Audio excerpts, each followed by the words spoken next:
Praise the Lord. आप सबको जय मसीह की। मैं परमेश्वर का धन्यवाद देता हूं आज की सुबह दिखाने के लिए। एक और दिन परमेश्वर ने हम सबके जीवन में जोड़ दिया। हम परमेश्वर को कोटि कोटि धन्यवाद दें। एक नया संदेश लेकर मैं आपका दोस्त पास्टर राज मसीह आपके सम्मुख उपस्थित हूं और आप देख रहे हैं मेरा यूट्यूब चैनल जिसका नाम है ब्रदर राज मसीह। मैं आपसे गुजारिश करता हूं मेरे इन चैनल्स को सब्सक्राइब कीजिए, बेल आइकन को दबाइए ताकि नोटिफिकेशन आपके पास पहुंचे। नया वीडियो, नई जानकारी बिना व्यवधान के आपके पास पहुंच जाए। मेरे वीडियोस को लाइक कीजिए और शेयर कीजिए और कमेंट्स बॉक्स में आकर मुझसे ज़रूर बातचीत कीजिए। Praise the Lord. आज का वचन जो है वो बहुत महत्वपूर्ण है, आप ध्यान से सुनिएगा। एक वचन है इफिसियों की पत्री, उसका 4 अध्याय और 26 पद। वहाँ लिखा है कि क्रोध तो करो पर पाप ना करो। सांझ होने तक तुम्हारा क्रोध जाता रहे। क्रोध तो करो पर पाप ना करो। बहुत बड़े भेद की बातें इसमें छिपी हुई है, वो आज मैं आपके साथ शेयर करूंगा। जरूर सुनिए, पूरा संदेश सुनिएगा और इसे शेयर भी कीजिए ताकि और भी लोग इन बातों को जानें और लोगों को मेरे चैनल के बारे में बताएं ताकि बहुत से लोग हमारे साथ जुड़ें और इन सच्ची बातों को जान सके, क्योंकि यहाँ पर जिद है सच को फैलाने की। तो जिद में शामिल हो जाइए और इस वचन को शेयर कीजिए, क्योंकि आज का वचन बहुत महत्वपूर्ण है। क्रोध और पाप के विषय में है कि क्या इन दोनों में ऐसा जुगलबंदी है कि पौलुस ने इस बात को लिख दिया यहाँ पर कि क्रोध तो करो लेकिन पाप मत करो। बहुत ज़्यादा गहरा रिश्ता है क्रोध और पाप का। तो बने रहिएगा मेरे साथ, पूरा संदेश सुनकर इसे शेयर जरूर कीजिएगा। ट्रूपर्स में आज का सवाल है कि मूसा ने दूसरी शादी कौन सी स्त्री से की थी? कौन थी वो स्त्री जिससे मूसा ने शादी की थी? बता सकते हैं? अगर जानते हैं तो कमेंट्स में लिख दीजिए, नहीं तो डिस्क्रिप्शन में आपको इस सवाल का जवाब मिल जाएगा। Praise the Lord. आइए छोटी सी प्रार्थना करके आज के वचन को शुरू करेंगे। प्रभु जी, मैं धन्यवाद देता हूँ आज की सुबह दिखाने के लिए और विनती करता हूँ प्रभु जी, आज के वचन को शेयर करने मेरी मदद सहायता कर। मेरे होठों को, मेरे दिल दिमाग को छूकर ब्लेस कर। मेरी आत्मा, मेरा शरीर तेरे ही कब्जे में रहे, ताकि बोलने वाला मनुष्य नहीं मैं कि तेरा आत्मा हो। जो भी गूढ़ भेद की बात इस वचन में छिपी है वो हम पे प्रकट करना प्रभु, ताकि उन बातों को हम जाने और उसी के अनुसार अपने जीवनों को व्यतीत करने का प्रयास कर सकें। जितने भी लोग इस वचन को देख रहे हैं, सुन रहे हैं, उन सब पर मैं तेरी आशीष बोलता हूँ। हर एक को आशीषित कर। हर एक की रोग बीमारी, चिंता, परेशानियां, दुख, तकलीफें, लड़ाई झगड़े, तफरके, मनमुटाव, बांझपन, कर्जा, नशा, बेरोजगारी, कमी, घटियां, बुरी बीमारी और प्रभु तलाक की समस्याएं अपने बच्चों के जीवन से हमेशा के लिए दूर कर दे प्रभु, ताकि तेरे बच्चे गवाही दें कि यीशु मसीह ने हमारे जीवन में बड़ा काम किया है। जिन घरों से लोग चले गए हैं, खो गए हैं प्रभु, वहाँ पर वेदनाएं हैं, दुख है प्रभु जी, इंतजार कर रहे हैं लोग अपने बच्चों का, अपने लोगों का प्रभु, तो उन लोगों को अपनी निगरानी में वापस फेर कर ला, ताकि उन घरों में भी आनंद मनाया जाए। जिनके कारोबार बंद हो गए हैं प्रभु जी, उनके कारोबार में नई जान डाल प्रभु, क्योंकि मुर्दों को जिंदा करना तू ही जानता है प्रभु। धन्यवाद देता हूँ प्रभु, तूने मेरी प्रार्थना को सुन लिया। प्रभु यीशु के नाम से मांगता हूँ, आमीन।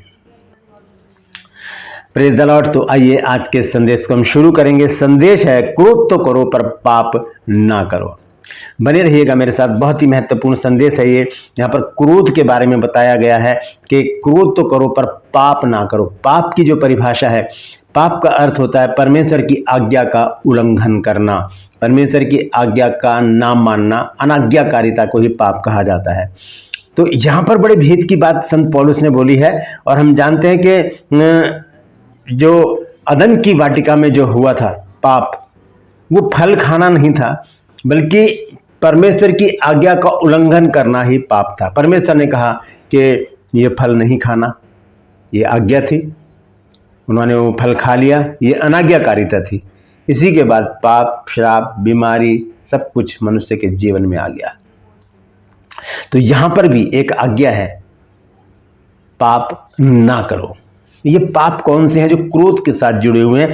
मैं 4 बातें आज आपके साथ शेयर करूंगा। इन बातों को आप ध्यान से सुनिएगा और नोट भी कर लीजिएगा, क्योंकि ये बहुत महत्वपूर्ण शिक्षा है क्रोध के और पाप के बारे में। हम देखते हैं कि जब हम क्रोध में कोई गलतियां करते हैं, जब क्रोध में जो गलतियां करते हैं हम, वही पाप बन जाती हैं। ये 4 गलतियां आज मैं बता रहा हूं। अगर आपको मिलती हैं बाइबल में और 5वीं, 6वीं, 7वीं गलतियां, तो आप कमेंट्स में ज़रूर लिखिएगा। लेकिन सबसे पहले मैं आपको बताना चाहता हूं क्रोध के बारे में। क्रोध 2 प्रकार का होता है, एक होता है स्वार्थी और एक होता है निस्वार्थ क्रोध। स्वार्थी क्रोध वो होता है कि आप कहीं जा रहे हैं, आपका कंधा किसी से टकरा गया, आपने कहा ओए देख के नहीं चल सकता, या गाड़ी टकरा गई, या कोई आपको घूर के देख रहा है, या कोई भी ऐसी बात जिससे कि आप विचलित हो जाते हैं, गुस्सा आ जाता है आपको। ये गलत है मेरे साथ, और आप उसको अनाप शनाप बोलना शुरू कर देते हैं, गालियाँ देना शुरू कर देते हैं और गिरबान पकड़ लेते हैं, मारना शुरू कर देते हैं। तो ये क्रोध जो है ये स्वार्थी क्रोध है, और यहाँ पर हमें बहुत बड़ा नुकसान भी हो सकता है, क्योंकि जिससे हम भिड़ गए हैं हम नहीं जानते कि वो कौन है, कितनी पावर है उसके पास।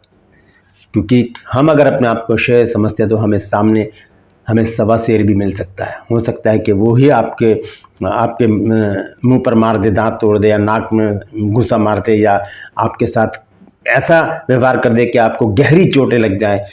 ऐसा भी हो सकता है कि वो मर्डर भी कर सकता है। ये हमारे क्रोध की वजह से होता है, जो क्रोध है स्वार्थी क्रोध। लेकिन एक क्रोध है जो निस्वार्थ होता है, वो क्रोध जायज़ है।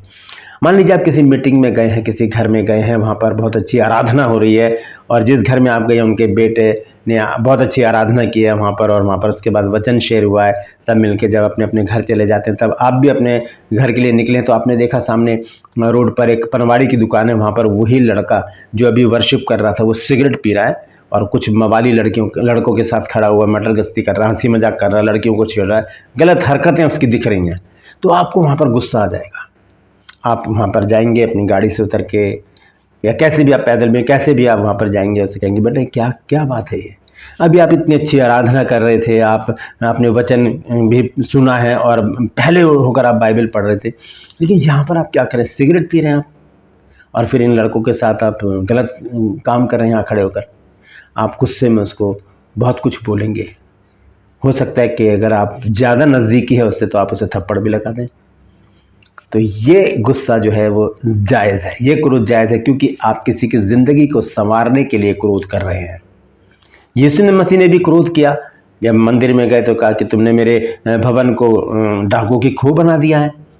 तो ये क्रोध जो होते हैं, ये जो हम निस्वार्थ तरीके से जो क्रोध करते हैं वो जायज़ है, लेकिन जो स्वार्थी क्रोध होता है वो क्रोध सही नहीं होता।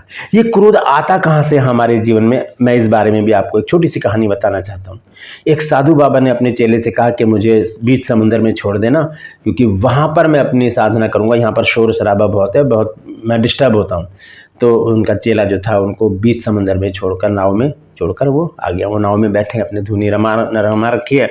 इतने में थोड़ी देर में उनकी नाव पर आवाज़ आती है, ऐसे खट खट खट खट, और वो गुस्से में धीरे धीरे क्रोध में भर जाते हैं, क्योंकि आंखें बंद है, कुछ दिखाई नहीं दे रहा कि ये कर कौन रहा है बदतमीजी, कौन मेरी जो तपस्या को भंग करना चाह रहा है। और बहुत ज़्यादा जब गुस्से में भर के आंख खोल कर देखा तो देखा खाली नाव थी जो उनकी नाव से टकरा रही थी और आवाज़ कर रही थी ठक ठक, क्योंकि लहरें थी और उससे हवा से जो नाव थी वो डगमगा रही थी और उनके नाव से टच हो रही थी, और वो आवाज़ कर रही थी ठक ठक ठक। तो साधु बाबा ने कहा कोई हमें क्रोध दिलाता नहीं है, क्रोध हमारे अंदर ही होता है, क्रोध हमारे अंदर होता है जो है बाहर आ जाता है। तो ये क्रोध जो है ये पाप को कैसे जन्म देता है, आज हम इस बारे में जानेंगे। तो सबसे पहले हम देखते हैं इफिसियों 4 अध्याय 26 पद, जिसमें संत पौलुस ने वो वचन हमको बताया है। आइए देखेंगे इफिसियों 4 अध्याय और 26 पद में क्या कहा है संत पौलुस ने। ये लिखा है, क्रोध तो करो पर पाप मत करो, सूर्य अस्त होने तक तुम्हारा क्रोध जाता रहे। सूर्य अस्त होने मतलब शाम तक क्रोध खत्म हो जाए।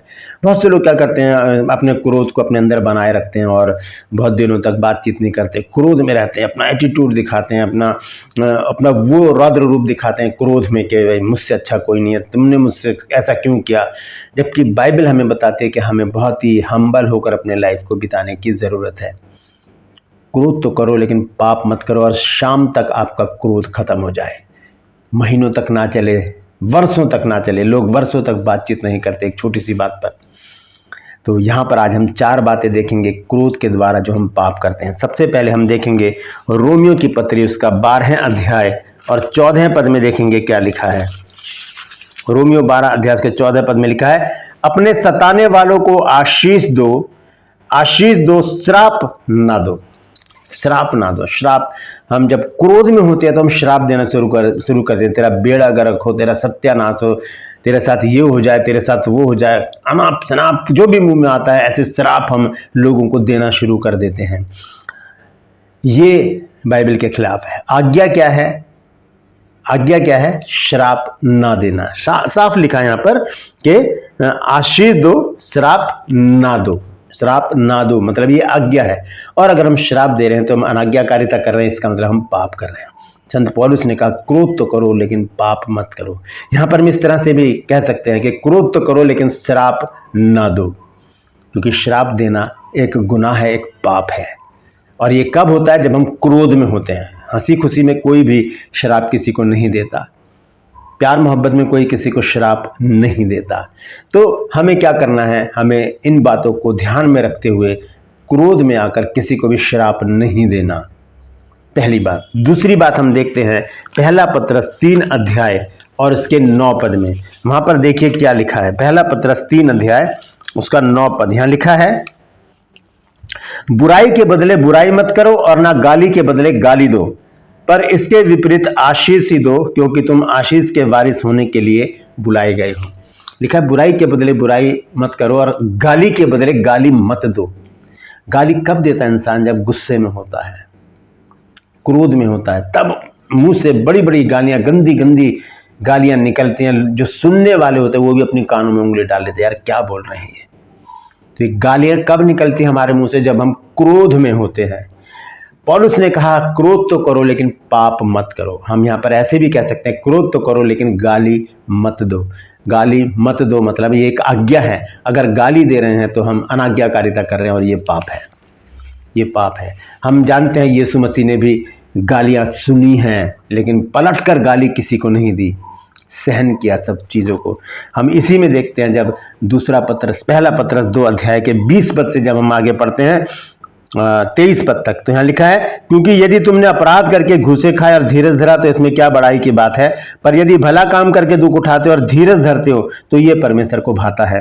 और आगे लिखा है, और तुम इसी के लिए बुलाए भी गए हो, क्योंकि मसीह भी तुम्हारे लिए दुख उठाकर तुम्हें एक आदर्श दे गया है कि तुम भी उसके चिन्ह पर चलो। और लिखा है, ना तो उसने पाप किया। पहली बात, यीशु मसीह ने कोई पाप नहीं किया, अनाज्ञाकारिता नहीं की, मृत्यु तक सह ली। दूसरी बात है, और ना उसके मुंह से छल की कोई बात निकली, कोई छल कपट प्रभु यीशु मसीह ने नहीं किया। हाँ की हाँ और ना की ना बात प्रभु यीशु मसीह ने की है। और आगे देखिए क्या लिखा 23 पद में, यह है वो बात जो मैं आपको बताना चाहता हूं। वो गाली सुनकर गाली नहीं देता था। यीशु मसीह, इसका मतलब यीशु मसीह ने गालियां सुनी है। पतरस तो साथ साथ रहा है यीशु मसीह के, उसने देखा है उनकी जीवनी को, उनके जीवन को, तो कहता है, वो बताता है, इस बात की गवाही देता है कि उसने गालियां सुनी लेकिन पलट कर किसी को भी गाली नहीं दी, और दुख उठाकर किसी को भी धमकी नहीं देता था कि मैं तुझे देख लूंगा तेरे को मैं। ऐसा किसी से भी यीशु मसीह ने नहीं कहा। और लिखा है यहाँ पर कि वह अपने आप को सच्चे न्याय के हाथ में सौंप देता था। किसके हाथ में? परमेश्वर के हाथ में। और कहता था, हे पिता, इन्हें क्षमा कर, क्योंकि ये जानते नहीं ये क्या कर रहे हैं। तो पहली बात हमने देखी है कि हमें श्राप नहीं देना है। दूसरी बात, हमें गालियां नहीं देनी है। तीसरी बात हम देखते हैं मत्ती रचित सुसमाचार में यीशु मसीह ने हमको बताया है 5 अध्याय और उसके 39 पद में देखेंगे क्या लिखा है। 5 अध्याय उसका 39 वर्ष, 5 अध्याय, मत्ती 5 अध्याय में यहां पर इस प्रकार से लिखा है,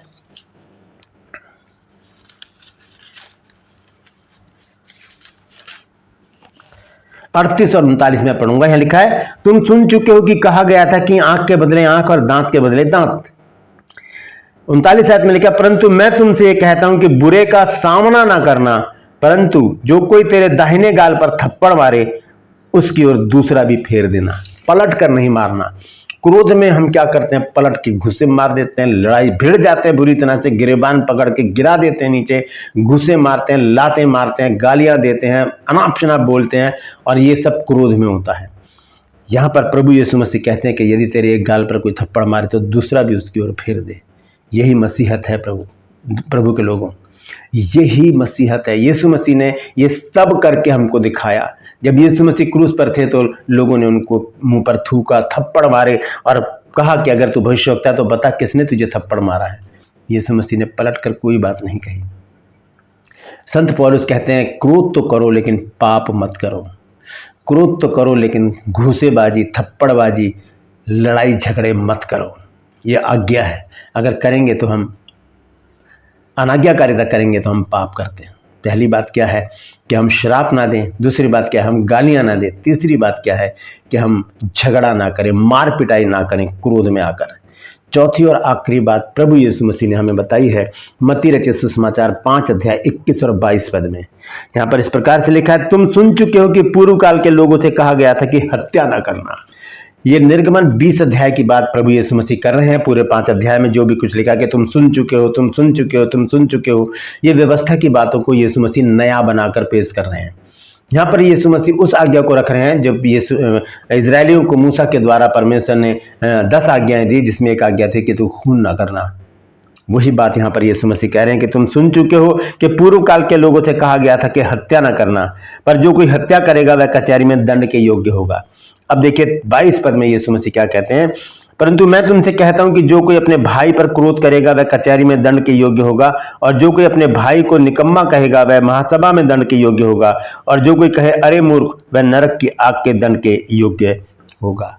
यीशु मसीह यहाँ पर क्रोध के विषय में कहते हैं। क्रोध को यीशु मसीह ने पकड़ा है यहाँ पर, क्योंकि हत्याएं, मर्डर हमेशा क्रोध में, गुस्से में होते हैं। प्यार प्यार में कोई किसी को नहीं मारता, खेल खेल में कोई किसी को नहीं मारता। कोई ऐसा कभी नहीं कहता कि आओ मर्डर खेलें और एक दूसरे को मार दें। प्यार मोहब्बत में किसी का मर्डर नहीं होता।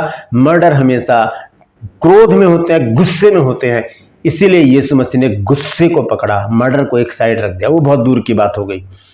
क्रोध को पकड़ा। क्रोध में क्या हो जाते हैं? मर्डर हो जाते हैं, हत्याएं हो जाती हैं। उसके बाद पछतावा आता है कि मैंने ये क्या कर दिया, काश मुझे गुस्सा ना आया होता तो मैं ऐसा ना करता।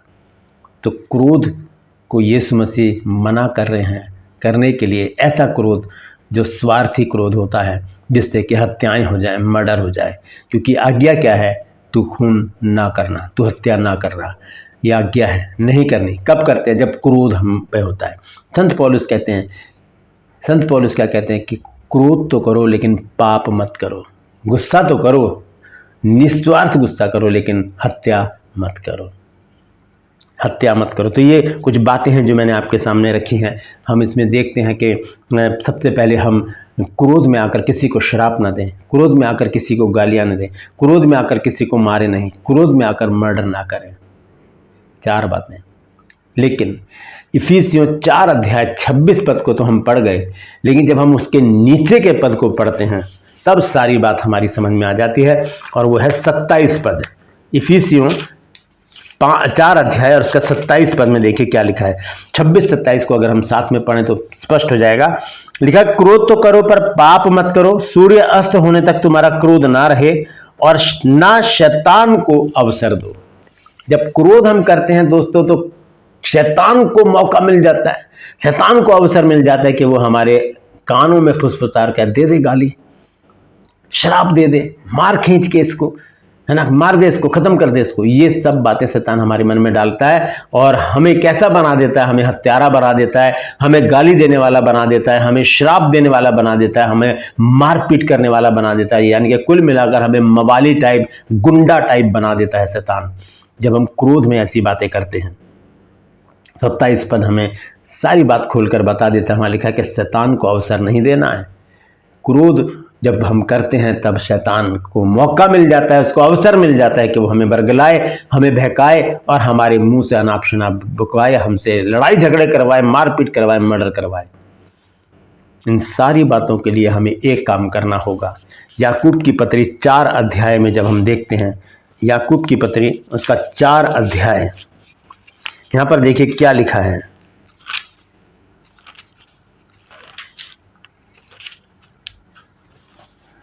7 पद में मैं पढ़ूंगा। यहां लिखा है, इसलिए परमेश्वर के अधीन हो जाओ और शैतान का सामना करो तो वह तुम्हारे पास से भाग निकलेगा। जब क्रोध आए, गुस्सा आए किसी के ऊपर, तो परमेश्वर के अधीन हो जाए, शैतान को लताड़ दे, शैतान दूर हो जा। तू मेरे अंदर क्रोध लेकर आ रहा है कि मैं कुछ बोल दूं, मैं कुछ गालियां दे दूं, मैं शराब दे दूं, मैं लड़ाई झगड़े करूं, मैं मार पिटाई करूं, मैं ये कर दूं, मैं वो कर दूं। कह दे शैतान को, शैतान दूर हो जा। तो ये बातें हैं जो हमें सिखाती हैं, ये वो शिक्षा है जिसकी आज हमें सख्त ज़रूरत है। क्योंकि क्रोध जो है आज बहुत ही हवा की तरह बहा हुआ है। हर इंसान के अंदर क्रोध है। आज क्रोध मुझ में भी है, क्रोध आप में भी है, लेकिन हम वो क्रोध करें जिससे किसी का फायदा हो जाए, हमारा नुकसान ना हो। आखिर में एक वचन मैं आपको पढ़ाना चाहता हूँ, उसे आप एक कागज़ पर लिखकर अपने ड्रेसिंग टेबल पर या अलमीरा के जो दर्पण होता है, शीशा होता है, उस पर चिपका दीजिए, ताकि जब आप शीशे के सामने जाए तो आपको वो वचन याद आए। सबोपदेशक 7 अध्याय उसका 9 पद, देखिए यहाँ पर क्या लिखा है। यहाँ पर इस प्रकार से लिखा है, अपने मन में उतावली से क्रोधित ना हो, क्योंकि क्रोध मूर्खों ही के हृदय में रहता है। क्रोध जो है वो मूर्खों ही के हृदय में रहता है। दोस्तों, ये आज क्रोध और पाप से जुड़ी हुई कुछ बातें मैंने आपको बताई हैं। अगर आपके मन में भी कोई ऐसी बात आती है, आप जानते हैं कि क्रोध में ये काम हो जाता है, तो उसे कमेंट्स में ज़रूर लिखिएगा। इस वचन को शेयर कीजिए ताकि और भी लोग इन बातों को जान सकें। और यदि आज आपने कुछ नया सीखा है तो कमेंट्स में ज़रूर लिखिए और मुझे बताइए कि आज आपने क्या नया सीखा है। Praise the Lord. True pulse में आज का सवाल है कि मूसा ने दूसरी शादी कौन सी स्त्री से की थी? जानते हैं तो कमेंट्स में लिख दीजिए, नहीं तो डिस्क्रिप्शन में आपके सवाल का जवाब मिल जाएगा। मैं आपसे गुजारिश करता हूं, मेरे इन चैनल्स को सब्सक्राइब कीजिए, बेल आइकन को दबाइए ताकि नोटिफिकेशन आपके पास पहुंचे, नया वीडियो, नई जानकारी बिना व्यवधान के आपके पास पहुंच जाए। मेरे वीडियोस को लाइक कीजिए और शेयर कीजिए और कमेंट्स बॉक्स में आकर मुझसे जरूर बातचीत कीजिए। आज के लिए बस इतना ही, फिर मिलूंगा एक नए संदेश के साथ, एक नया वीडियो लेकर। तब तक के लिए मुझे इजाज़त दीजिए, लेकिन अपना और अपनों का ख्याल रखिए, और ख्याल रखिए, ध्यान रखिए अपना, खास तौर से उस बात पर जो आज का वचन हमने सीखा है कि क्रोध तो करो लेकिन पाप ना करो। Praise the Lord. परमेश्वर आप सबको आशीष दे।